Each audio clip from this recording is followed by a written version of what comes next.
आज का प्रश्न है कि आह्वान करने से हम्म, क्या अभिप्राय है? बहुत इंटरेस्टिंग क्वेश्चन है और बड़ा सुंदर प्रश्न है। देखिए, जब भी आप अपने मोबाइल को उठाते हो किसी को कॉल करने के लिए, तो आप क्या करते हो? इसका नंबर डायल करते हैं। हम्म, आप जिस स्पेसिफिक पर्सन से बात करनी होती है उसका नंबर डायल करते हो, और जब उसका नंबर डायल करते हो तब क्या होता है? हाँ, तो उसके तक कनेक्ट हो जाते हैं हम उनके साथ। तो उसके फोन पर क्या होता है?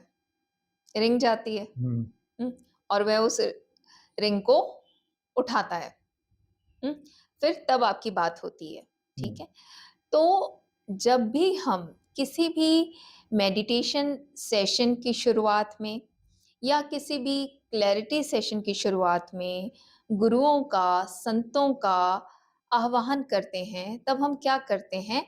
हम अपनी ऊर्जा को उनकी ऊर्जा के साथ अट्यून करते हैं, यानी हम उनका नंबर डायल करते हैं। हम्म। तो आह्वान से ये मतलब है कि इस वक्त मैं पूरी तरह से ग्रहणशील हूं आपकी ऊर्जा के लिए। हम्म। आप कृपा करें, अपनी ऊर्जा मुझ तक पहुंचाएं। और इससे अभिप्राय यह है, अपनी ऊर्जा मुझ तक पहुंचाने से अभिप्राय यह है कि जैसा आपका मन था, जिस मन में सत्य के प्रति समझ जागी, होश जागा, जो कुदरत के कानून को समझ पाया, जो कुदरत के कानून के रहस्यों को जान पाया, भेद पाया, हाँ, जिसने दूसरों के साथ कुदरत के कानून के सच्चे ज्ञान को बांटा, हम्म।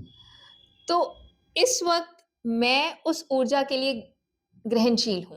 मुझे वह ऊर्जा मिले ताकि मेरी भी समझ बढ़े, मेरा भी होश बढ़े। किसके प्रति समझ बढ़े? कुदरत के कानून के प्रति मेरी समझ बढ़े। कुदरत के कानून के प्रति मेरा होश बढ़े। तो आह्वान करना बहुत जरूरी है, क्योंकि आप देखिए ना, इस पूरी सृष्टि में बहुत तरह की एनर्जीज हैं। लोएस्ट से लोएस्ट एनर्जीज हैं, हाईएस्ट से हाईएस्ट एनर्जीज हैं, है ना? तो अब जब हम फोन नंबर भी डायल करते हैं, हम कोई स्पेसिफिक फोन नंबर डायल करते हैं ना, क्योंकि हम किसी स्पेसिफिक बंदे से बात करना चाहते हैं। और जब हम उससे बात करना चाहते हैं तो ऊर्जा का ही आदान प्रदान होता है फोन पर भी। हम्म। बंदा तो हमारे सामने होता नहीं है हम्म। ना? तो इसी तरह से जब हम आह्वान करते हैं, तो अब इस पूरी सृष्टि में जहाँ पे इतनी सारी ऊर्जा है, इतनी सारी एनर्जीज हैं, तब हम खुद को बताते हैं कि मैं इस समय इन एनर्जीज के प्रति रिसेप्टिव हूँ। हम्म। और तब हमारा कनेक्शन, अट्यूनमेंट उनके साथ सेट होता है। हम्म। हम्म? तो इवन आप देखिए ना कि भारतवर्ष में जब हम नमस्कार भी करते हैं, तो वो भी अ काइंड ऑफ अट्यूनमेंट ही है। जब बोला जाता है कि नमस्कार, यानी तुम जो असल में हो उसी को देखा जा रहा है और उसी को नमन है। हम्म? जब ये कहा जाता है ओम नमः शिवाय, तो ओम, मैं जो असल में हूं, शुद्ध चेतना,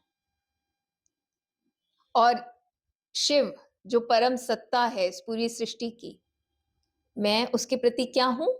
समर्पित हूं। मैं उसके प्रति क्या हूं? ग्रहणशील हूं। इवन गुरु ग्रंथ साहिब में भी कोई भी बाणी है, वो कहाँ से स्टार्ट होती है? एक ओंकार सदगुरु प्रसाद, कि वह कुदरत का कानून जो सब में एक समान बह रहा है, वह परम सत्ता जो सब में एक समान है, एक जैसी है, मैं मैं उसके प्रति ग्रहणशील हूं। उसके प्रति मुझे सच्चा ज्ञान मिले, मेरी होश बढ़े। और वो बढ़ाएगा कौन? सतगुरु। गुरु सच्चा यानी ज्ञान। कुदरत के कानून का सच्चा ज्ञान, प्रसाद यानी वह एनर्जी। तो इन्वोकेशन तो हम कर ही रहे हैं, हर जगह कर रहे हैं। जब इवन हम खाली ओम भी बोल रहे हैं, तब वो अपने आप में इन्वोकेशन ही है, हम्म। कि अपनी शुद्ध चेतना के साथ अपने आप को अट्यून करना। एक ओंकार भी बोल रहे हैं, तो उस परम सत्ता के प्रति अपने आप को अट्यून करना। तो उसमें हम किसी व्यक्ति विशेष के प्रति थोड़ी ना अट्यून कर रहे हैं। सकारात्मक ऊर्जा के। हाँ, जब अब हम कहते हैं कि फॉर एग्ज़ाम्पल कि मैं गौतम बुद्ध का आह्वान करता हूँ, तो गौतम बुद्ध ने जो आध्यात्मिक कमाई करी, गौतम बुद्ध ने कितने सारे गुणों की कमाई करी। सत्य के प्रति समझ की कमाई करी, सत्य के प्रति होश, सजगता की कमाई करी, दान की कमाई करी, पूरे 10 गुण जिनको हम 10 पारमिता कहते हैं, उनकी कमाई करी। और अब मैं भी वह करना चाहता हूँ, तो मैं उसी के पास जाऊँगा ना जिसके पास वह कमाई है। मैं उसी को बुलाऊँगा ना। मैं यानी उन्हीं एनर्जीज़ के साथ खुद को अट्यून करना चाहूँगा ना जिसके पास वो है और वह मुझे देने की पूरी समर्थता रखता है। और जब मैं कह रही हूँ मैं, यानी अभी जो जैसी ऊर्जा इस तन मन में है, अभी वो उतनी पात्र नहीं है, वह उतनी समर्थ नहीं है, उसके पास उतनी गुणों की कमाई नहीं है। तो वह उन हायर एनर्जीज़ को निमंत्रित करती है, उनका आह्वान करती है कि मैं इनके प्रति ग्रहणशील हूँ। और वो आह्वान हमारा सक्सेसफुल हुआ है या नहीं, वह हमें पता चलता है कि अगर हम बिल्कुल वैसे ही थोड़ा बहुत भी परसीव करने लग जाते हैं, जैसे गौतम बुद्ध परसीव करते थे, जैसे जिस भी गुरु का तुमने आह्वान किया वह परसीव करते थे, जिस तरह से सच को उन्होंने समझा, जिस तरह से सच को उन्होंने जाना, जिस तरह से सच को उन्होंने समझाया, अगर हम उनके वाणी का, उनके दोहों का, उनके सूत्रों का वही सही अर्थ समझ पाते हैं, अपनी ज़िंदगी के कॉन्टेक्स्ट में जान पाते हैं, तो इसका मतलब कि हमारा अब उन एनर्जीज़ के साथ कनेक्शन बैठ रहा है। बैठ रहा है। और हमें जो है सत्य के दर्शन हो रहे हैं। यही दर्शन है। दर्शन ये नहीं होता कि मुझे कोई लाइट दिखी या मुझे कोई शरीर दिखा या मुझे कोई इमेज दिखी, ये दर्शन नहीं होता। दर्शन यही होता है कि तुम्हें सत्य समझ आ रहा है जैसे उन्हें आया था। क्या तुम्हारा सत्य के प्रति होश जाग रहा है जैसा उनका जागा था? तो दर्शन हो रहा है। अगर अगर सत्य के प्रति समझ नहीं जाग रही, होश नहीं जाग रहा, तो दर्शन नहीं हो रहा। धन्यवाद जी, आपका बहुत बहुत धन्यवाद। धन्यवाद।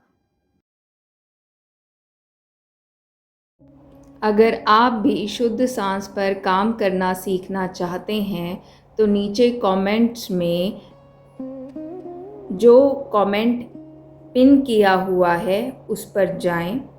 उसमें व्हाट्सएप ग्रुप का लिंक दिया गया है, उस लिंक पर जाएं, व्हाट्सएप ग्रुप को ज्वाइन करें। उस मेडिटेशन ग्रुप में आपको मेडिटेशन से संबंधित सारी जानकारी मिलती है। फ्रीडम फ्लेम फाउंडेशन द्वारा हर सोमवार, बुधवार और शुक्रवार को शाम 4 बजे से लेकर 5 बजे तक शुद्ध सांस पर ध्यान कैसे करना है यह सिखाया जाता है और इसकी भरपूर प्रैक्टिस कराई जाती है। तो देर किस बात की, जल्दी से इन क्लासेस को ज्वाइन करने के लिए नीचे दिए गए व्हाट्सएप लिंक पर जाएं, मेडिटेशन ग्रुप ज्वाइन करें। धन्यवाद।